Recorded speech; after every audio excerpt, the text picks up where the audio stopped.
சில ரெசிபிலாம் எப்போவுமே ஃபேவரட் லிஸ்ட்லேயே இருக்குங்க. அதில் ஒன்று தான் இந்த இட்லி உப்புமா. என் ஹஸ்பண்ட்க்கு இட்லி பிடிக்காது, பட் இட்லி உப்புமா ரொம்ப ரொம்ப பிடிக்கும். ஸோ அவங்களுக்காகவே நைட்டு இட்லி ஊற்றி வச்சு காலையில் இட்லி உப்புமா செஞ்சு கொடுப்பேன். எல்லாருக்குமே இந்த ரெசிபி தெரியும், இருந்தாலும் என்னோடய ஸ்டைலில்.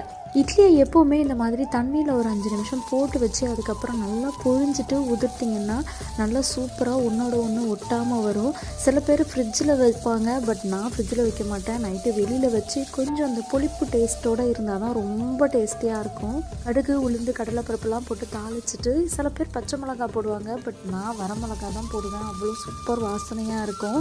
எப்போவுமே இட்லி உப்புமாவுக்கு வெங்காயம் இட்லிக்கு ஈக்குவலாக போட்டு பாருங்களேன், அவ்வளோ ஒரு டேஸ்ட்டாக இருக்கும். அந்த வெங்காயம் நல்லாலாம் வதங்கிடக்கூடாதுங்க, ஜஸ்ட்டு வதங்கினா போதும்.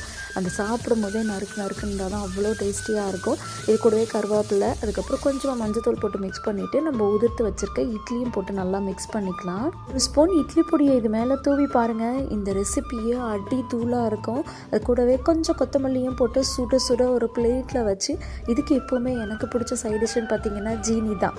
ஜீனியை வச்சு சாப்பிட்டு பாருங்கள், அவ்வளோ டேஸ்ட்டாக இருக்கும். யாருக்கெல்லாம் இந்த காம்போ பிடிக்கும், அப்புறம் யாருக்கெல்லாம் இட்லி உப்புமா பிடிக்கும்னு என் கூட கமெண்ட்டில் ஷேர் பண்ணிட்டு போங்க.